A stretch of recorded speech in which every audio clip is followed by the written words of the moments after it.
Hi, out there in webinar land. This is Rebecca Sinclair, and I have been a counselor for over 20 years, worked with employee assistants, private practice, taught at different colleges, and also worked with impaired health care professionals. And I'm really glad to be with you today. Today we're going to be looking at technology and our health. I want to have a disclaimer here to let you know that I'm not an expert on this field. I don't know who really is. It's still a new enough field where research has just it's been going on for quite some time, but with all the changes and how quickly technology changes, the information I'm going to give you is what basic information you may already know. It may be a review for you. Hopefully you'll take a few tips away. We'll try to keep this to about a half an hour, and we'll have some questions for everyone too, so that you can ask questions at the end, and we'll have some polling questions about what you think. So really studies indicate that there are both positive and negative effects in our lives with all the different screen times we have available to us, and most of you probably have heard about it, read about it, looked it up, have children, wonder for yourselves what all those things are that could be positive and all the things that could be negative. We want to look a bit about how much is too much TV or cell phone usage, texting, computer time, gaming, etc., and what we can do to support what's really best for us, what's going to be best for you individually. So this webinar is going to address several of those risks and benefits of technology, and really, how can we use it? So I don't know if any of you might have noticed that people are often talking to you while you're using your phone or vice versa. So do you mind if I glue your phone to my forehead so I can pretend you're looking at me when I'm talking? How many of you can relate to this or have been called on this in some way? If you want to answer that question, we'll get an open poll on that.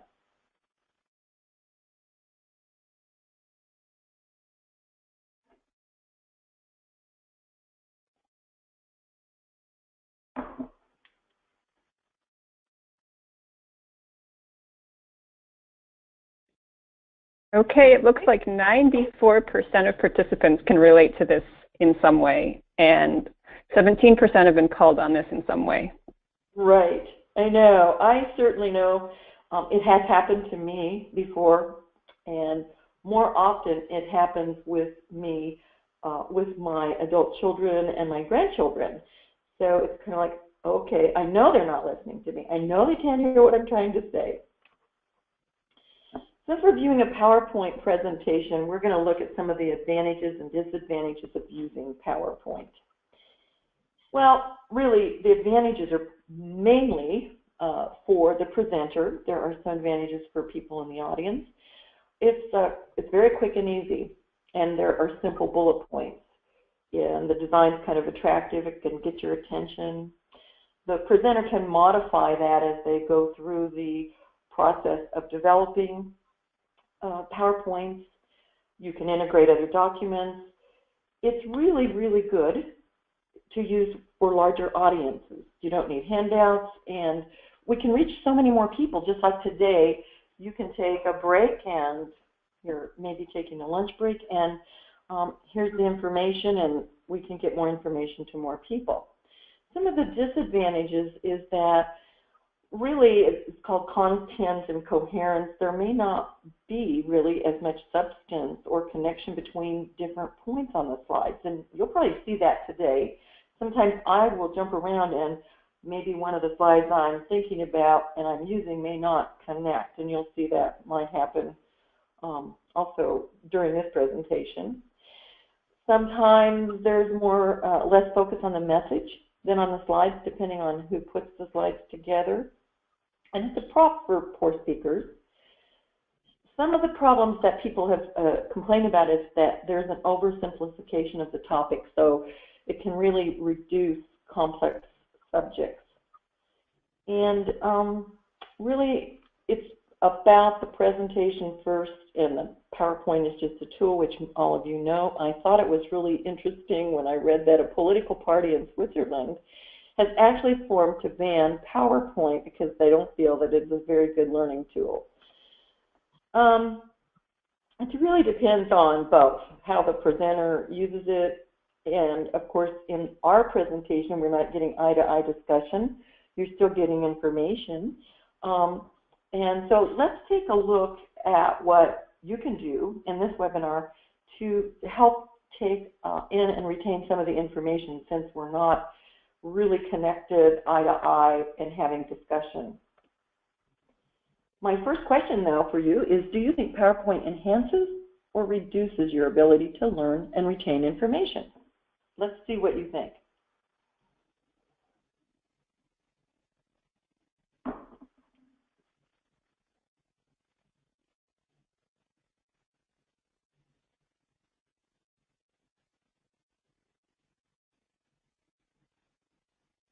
Okay. It looks like we have 83% voting that it enhances their ability to learn and retain information, with 17% voting that it reduces their ability to learn and retain information. Okay, let's go on and see what we're learning about that. Thank you.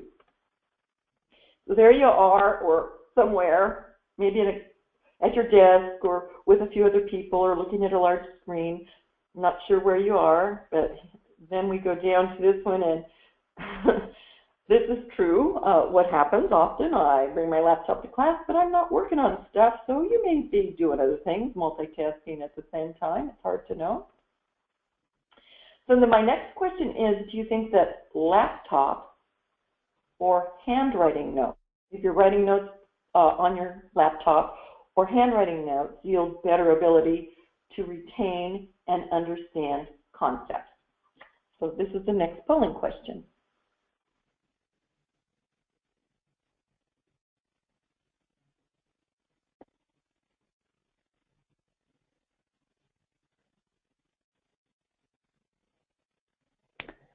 So we have 25% of participants voting for laptop and 79% voting for handwriting notes.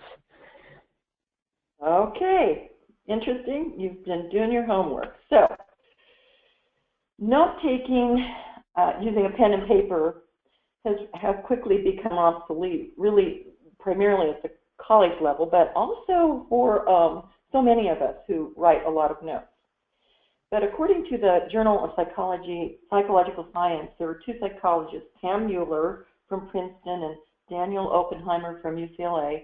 They've researched the following. They've researched what lap note taking versus handwriting notes, what happens. You all have read this, obviously, this information, but let's take a look. So the studies from the psychological science found that a half an hour after students or people who were taking notes on their laptop versus people taking handwritten notes, when they were tested on information a half an hour later, the students who wrote the notes did significantly better. Sounds like you all probably are going to know that information. It even happened a week later, after laptop users were told not to transcribe the lectures word for word. They still did it. It's something that just happens when people are sitting at their laptop. They just quickly transcribe the lecture or whatever they're listening to word for word. So in the study, that people who took copious notes on laptops, they were more likely to do that verbatim, and so it's more mindless in the transcription, and so there's a lower quality of learning, and the eye-hand coordination of writing is a better strategy to store and internalize ideas in the long haul. Handwriting leaves a motor memory in the sensory motor part of the brain. So when there's this hand-eye motor coordination, that implants it in the brain, and therefore it's a higher quality of learning. many years, maybe 15 years ago, there was a study, and I cannot find the study, even though I read it. I didn't write it down, I suppose. They found that law students were failing the bar exam at a higher percentage rate than ever before. So, of course, psychologists did a lot of studies on that. They found that, they were taking laptops to class by far more than they had ever done in the past. So that was one of the first studies that was really looking at laptop note-taking versus handwriting. So handwriting boosts your memory and your ability to retain and understand concepts. So while we're doing this and looking at webinar information on a PowerPoint, you can start writing notes if you want to. If there's anything that comes up, there might be a few tidbits that will be new for you. And every once in a while, you might want to just look away from the screen and just listen. In the beginning, first, there was too much TV, too much computer, video gaming addictions. And today, there's just the proliferation, as we know, of a multitude. I'm going to slow down a little here. Multitude of smart screens. You can get that 3-in-1 box, portable enough you can watch it from anywhere, and it's often very out of sight of watchable parents. So that has created a lot of difficulties, and we're going to look at what some of the negative effects of too much screen time can be. Stephen Gortmaker, a Harvard professor, and Kaylee Skapinski, they started by linking TV watching to obesity in the 1980s. And of course, what they were looking at was what happened, and they were linking it to obesity because obesity had really started in children, more of that in children. It's also in adults. Of course, it's due to inactivity, but what they found, what is for children, that it was more related to marketing via television foods that contributed to obesity. For example, the sugar-sweetened beverages and fast food were often the things that were marketing. They were marketing, particularly, not just for children, but for all of us. I mean, I see French fries and hamburgers and cheese, and that's what I want. It's maybe not what I'm going to go grab. And children, tend to be more inactive, just as adults do during that time. But it's food marketing that really drives most of the relationship between watching TV and obesity. So it's clear that, we do have ability to reduce our viewing time and have improved health outcomes. They've also looked at a lot of different kinds of screens with smartphones, and they know that children particularly, and I also know now that this even post-study, small screens, you get less sleep. Some of it's because you're simply up late at night, and others would be the blue light that we take in changes our metabolic system so that we're unable to sleep when we've been on the blue screen right before going to bed. So we also know that if you're going to start looking at limiting time or trying to pull back just a little bit, because technology is here to stay. Some of it's fun. A lot of it is really helpful and useful, and we have a lot of advantages of having it. I wouldn't want to just start with a teenager starting to make huge limits if they hadn't been used to that before. Also, what happens is when we're really watching too much, and that's kind of a relative term, it restructures our brain. So the gray matter starts to shrink, and gray matter is the heavy bit that makes up the folds. There's white matter in the brain, and that's the part that transmits the messages between the neurons. So even if you're not using screen time and feel like there's this addiction, and I don't know, a lot of my friends, a lot of people I've talked to, observation, and also research, so many of us are using too much screen time. So folks who aren't even feeling like they've become an addict, but using their device heavily, may experience some version of the restructuring.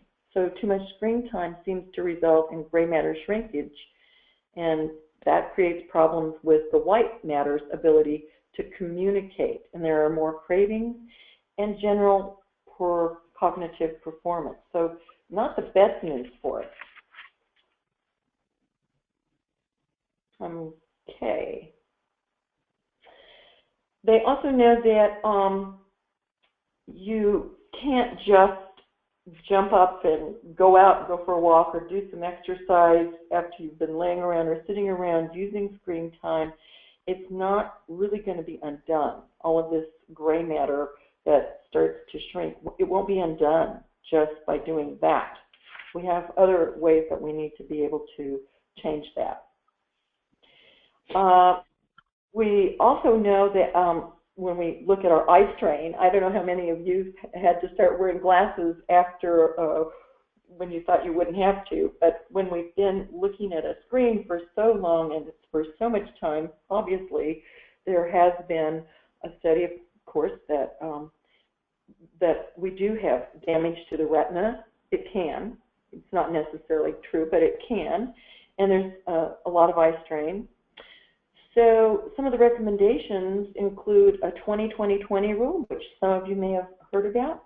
It means 20 minutes after you're staring at a screen, you look up and look at an object at least 20 feet away for 20 seconds. And try to use a dimmer switch so that you're not watching it so brightly, if you're able to do that and still, see.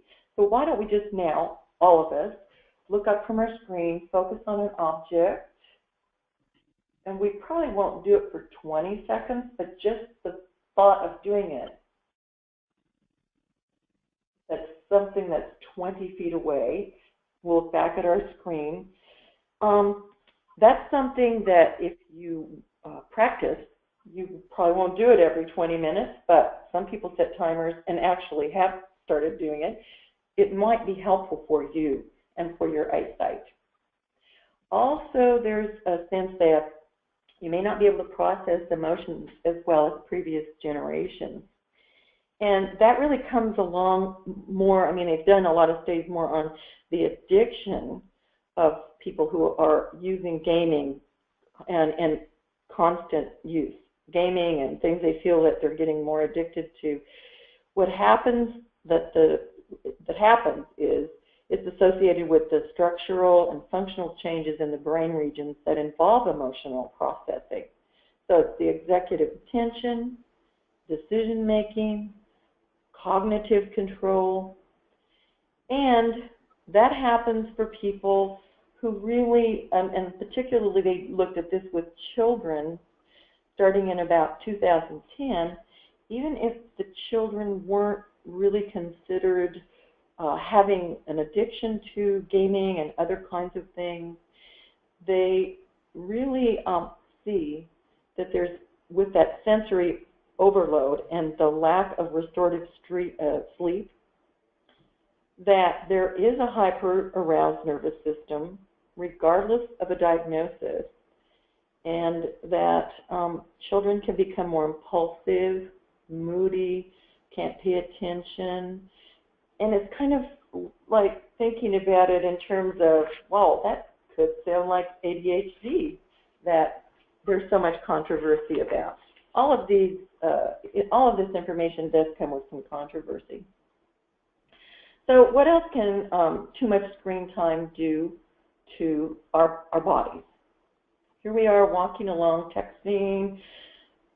You've seen it. All of us have seen it. All of us have probably done it at some time or another. We know what happens.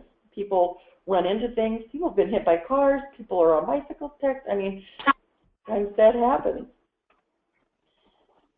This is a picture just to show the first person in there is bent down looking at their phone. Well, most of us bend down to look at our phone.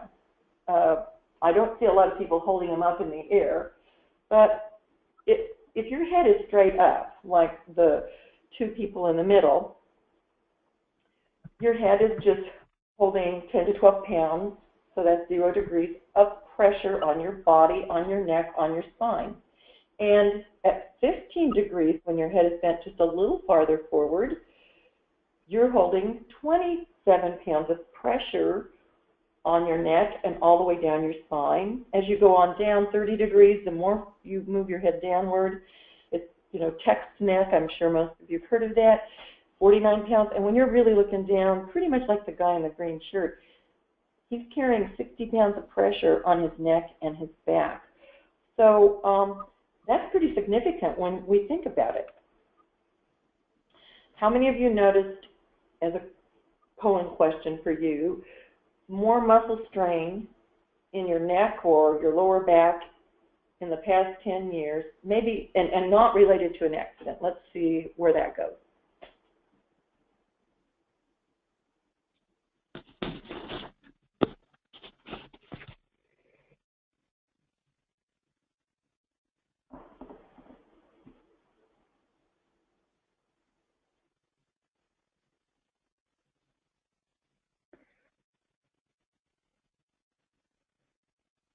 Okay, it looks like we have way more people noticing more muscle strain in their neck, 85%, and 50% have noticed more muscle strain in their lower back.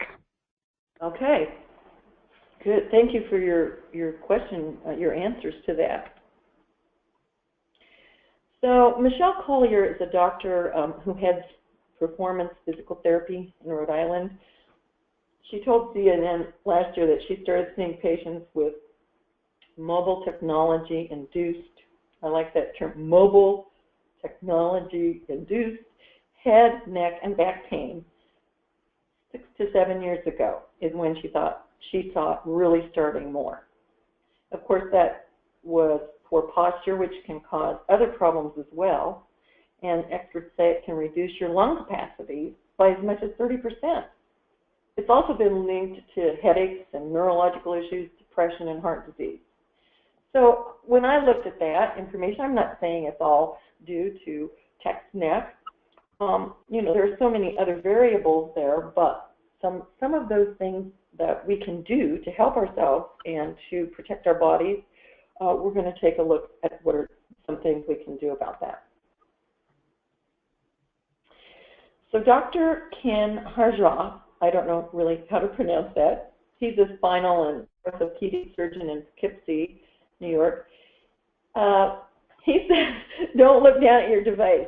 You just look down with your eyes. So you don't need to bend your neck. Well, you know what? You might want to practice trying that, to look more down with your eyes.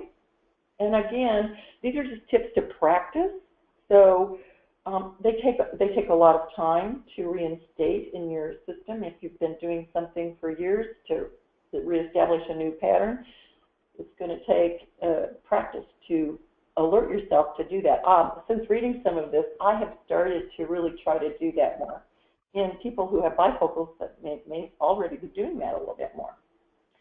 Also, you can do more exercise for your neck, to work on your neck and your back muscles. So let's just do that right now. Let's just move our head left to right and left to right. Sometimes you'll feel a lot of strain there. Sometimes you can't go very far. It's a good practice to do. And then you can use your hand. Put a hand on your forehead and push. It's to really begin to strengthen those neck muscles more. And also then you can put your hand on the back of your head and push backwards and hold it, resist it with your hand.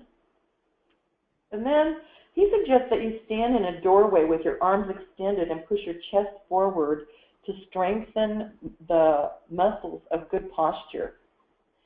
Something else that you can do, many people are doing yoga. If you do yoga, that's great. There is a yoga position. It can really open your chest. There are many positions. One you can do before you go to sleep is and it's also supposed to aid in the stretch that helps you sleep better, would be to lay on your floor, put your hips way up against the wall and your feet straight up on the wall, and then open your hands out to your sides as wide as you can and take in some nice deep breaths. And often you will notice that there's a lot of tension or tightness in your chest. And as you lay there for just a few minutes with your head back on the floor and your feet on the wall and taking some breaths, it might start to open and give you just more of that, expand your lung capacity a bit. It's just trying to be more cognizant of where your head is in space. But gosh, we're going to continue to enjoy our smartphones and technology. Just try to be sure to think about keeping your head up. So practice looking up. When you get in your car, if you can practice looking up, try to keep your phone off unless you have to get a message when you're standing still in traffic or you pull to the side of the road. Take short breaths, keep looking up. It's another practice of just reminding yourself to look up. Texting is something that has been very interesting for people. It's great to get quick messages now. You can do group or individual group messages so everybody gets the same information. Okay, we're going to meet here at this time, see you there. Of course, those can get really interlaced with, oh, I can't make it, or, so they can get confusing, but they are advantageous. And you don't feel like you're interrupting someone else's busy schedule. You don't have to look at your text immediately. If it comes in, you can get that later. It's private. So if you are somewhere and you're waiting for a message or you want to send a message and you don't want everyone to hear it, you can use the text. It's much more private. Emojis, we have found, can be very helpful for some children who are having difficulties with connecting an emotion to a feeling. So that's another thing that emojis have been for children. And emojis can lighten up or be a little more descriptive in a text message. Okay, the look up at the bottom is just another reminder. Let's look up. Some of the disadvantages of texting is that it allows us to say something we'd never say to a person face to face. I don't know if any of you have that happen, and there are some misinterpretations that can cause problems in a relationship, and it is typically non-empathetic. I mean, it's void of the essential body language. So some people have said,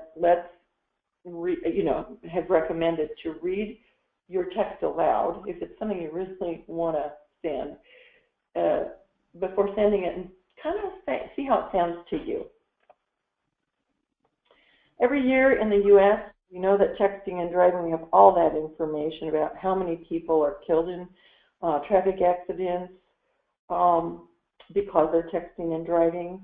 Back in 2013, the statistics from Department of Transportation, 3,154 people died, and another 424,000 were injured in motor vehicle crashes that were caused by drivers who are distracted. So it's so critical that we really all do try to pay attention to that as closely as possible.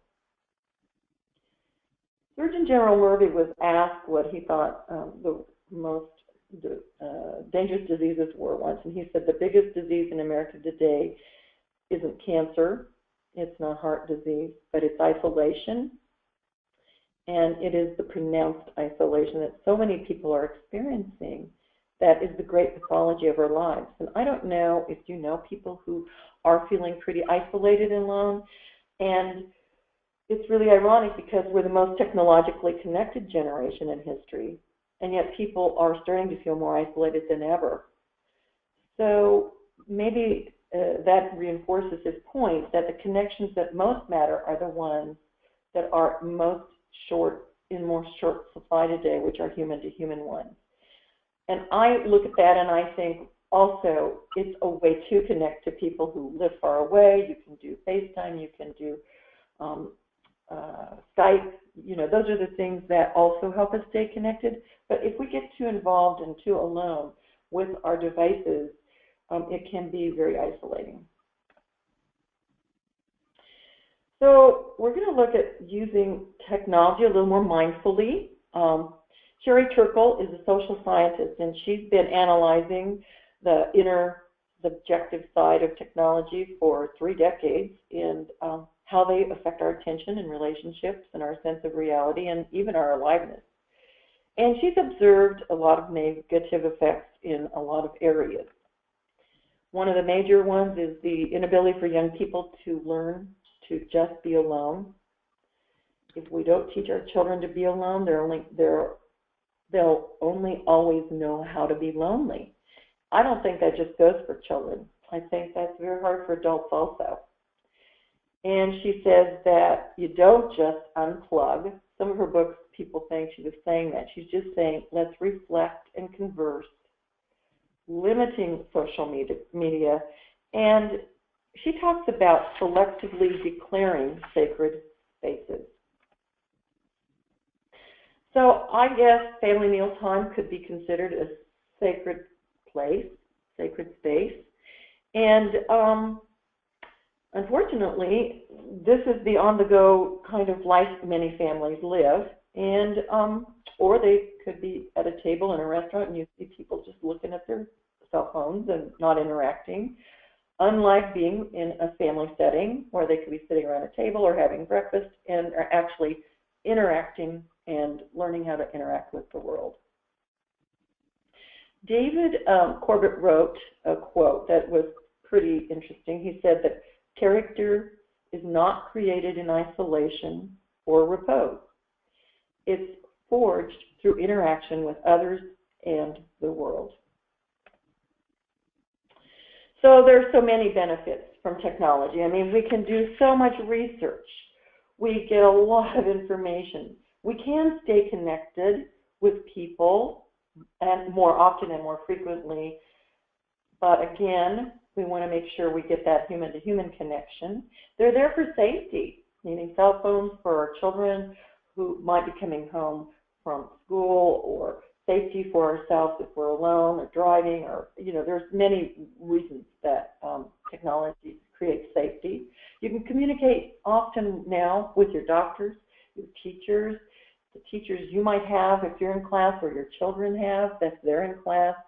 You can get health apps, entertainment, people with disabilities. Technology has been fascinating for what it has done for people with disabilities, whether there's hearing impairment or sight impairment. It's been amazing. So what Sherry says is to reflect and converse and develop wise habits for living deliberately and more sustainably with technology. Increase your nature time over screen time. Oops. I'm going to just add a few things before I go to the very end. With technology, we can coordinate schedules, make lists, get updates from doctors. We check the weather. I mean, we've talked about a lot of things that can really help. Along with some of the research that I've done, I did a lot of interviewing with people. I talked with folks and my own observations and experiences. Talked to a parent who said that her daughters have extensive social life through texts and snapshots, and on weekend nights they live in the country, so they feel more safe. She feels more safe with having them at home and her group of friends on Skype if they're not all getting together. And they play games together on their computers and they share funny moments. And she said that certainly does not mean that it's just used as an enhancement, not something that's a substitute for getting together. I talked to someone on an airplane who, as a supervisor, and this was not long ago, that said she uses email all the time, and she doesn't like to. She finds there are misinterpretations, and she follows up with phone calls or gets together in person with the folks she's working with just for clarification. Because emails do and can leave a track record, but they can also have you can get communications by using them. So I guess the thing that we want to look at is really going to looking at nature time over screen time. We know that being out in nature, being out and active is so much healthier for us. And I'm going to open this up now for questions. As we say, smile and be well. But if you have any questions, and I might be able to answer some of them, might not be able to, but I'm certainly open to that. Thank you so much for joining in today and using technology to maybe get a few tidbits. And if you have something else you can add, you can also send that in by writing, and Brenda will get that and she can let us know what you're sending in. And what tips might be, what might you have taken from this? We know that if you either write it down or if you say it out loud, that you might be more apt to use one of the tips that might be helpful for your eyes, your body, your emotions. So take some time if you have something you would like to write as a question or another tip that you know helps.